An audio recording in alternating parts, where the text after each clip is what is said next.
Pernah kebayang nggak kalau kehilangan pendengaran itu justru bisa membuka indera super yang tersembunyi? Kedengarannya kayak di film-film ya. Tapi ini beneran loh. Hari ini kita bakal menyelami dunia budaya tuli, tapi dari sisi yang mungkin belum pernah kalian lihat sebelumnya.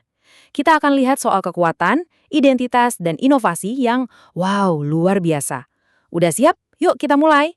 Oke, kita awali dari sisi sains dulu ya. Siap-siap, karena ada penemuan yang benar-benar mencengangkan tentang indera kita. Ini nih pertanyaannya. Dan ini bukan fiksi ilmiah loh. Ini adalah pertanyaan soal realitas biologis manusia yang luar biasa, yang jujur aja menantang semua yang kita pikir kita tahu soal cara kerja tubuh kita. Dan jawabannya, ternyata iya, ini bukan mitos sama sekali. Otak kita itu punya cara yang super canggih buat beradaptasi. Jadi ketika satu jalur indera, katakanlah pendengaran, jadi lebih tenang, otak kita bakal nge-boost indera lainnya. Hasilnya, yaitu tadi, semacam kekuatan super visual.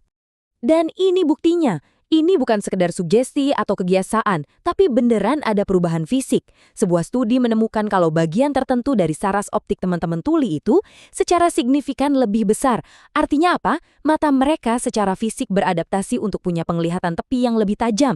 Keren banget kan? Nah, fenomena keren ini punya nama ilmiah.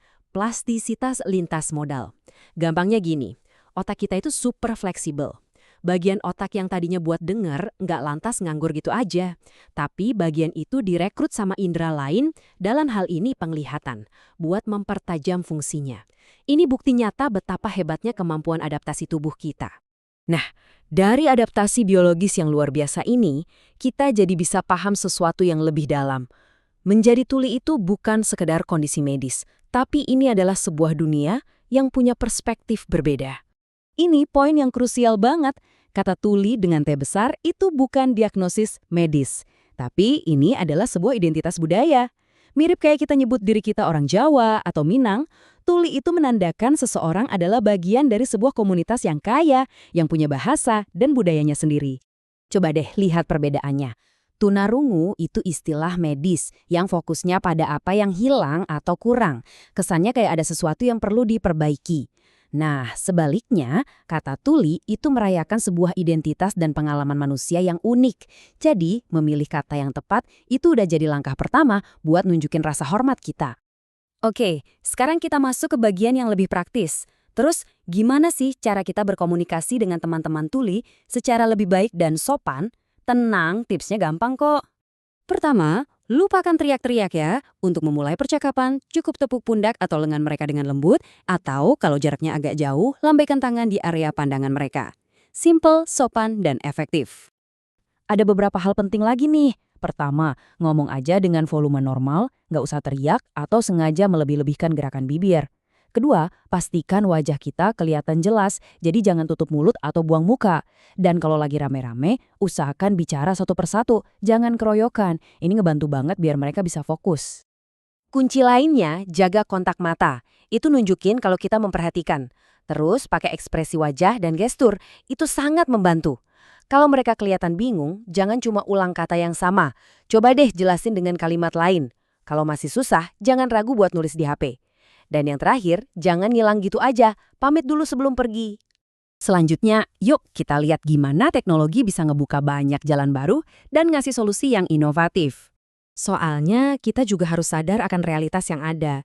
Kehilangan pendengaran itu kadang bisa bikin seseorang merasa terisolasi dan ini bisa berpengaruh ke kesehatan mental. Belum lagi tantangan soal keamanan. Misalnya, gimana kalau ada keadaan darurat dan mereka nggak bisa dengar suara alarm? Salah satu solusi teknologi yang udah banyak dikenal itu implan koklea. Ini bukan sekedar alat bantu dengar biasa ya. Alat canggih ini kerjanya langsung merangsang saraf pendengaran. Jadi bisa mengubah cara otak menerima suara. Hebatnya lagi, ini bisa dipasang pada anak-anak sejak usia 1 tahun. Tapi kan, implan koklea nggak menyelesaikan semua masalah. Terutama untuk situasi darurat yang nggak terduga di luar rumah. Terus gimana dong solusinya? Nah, kenalan sama inovasi ini. Jaket pintar. Konsepnya itu sederhana tapi jenius banget. Cukup dengan menekan satu tombol di jaket, pesan darurat, lengkap dengan lokasi GPS, bakal otomatis terkirim ke kontak yang sudah ditentukan. Sebuah jalur komunikasi instan yang bisa menyelamatkan nyawa.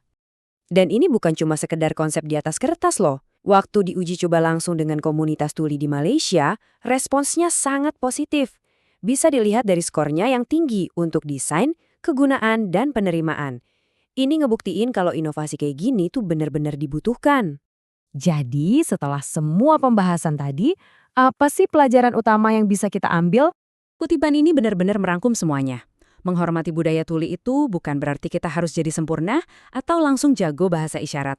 Intinya adalah soal kesadaran, keterbukaan, dan yang paling penting, kemauan tulus dari hati untuk terhubung sebagai sesama manusia.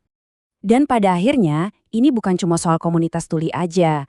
Ini tentang cara kita memandang semua jenis perbedaan di sekitar kita.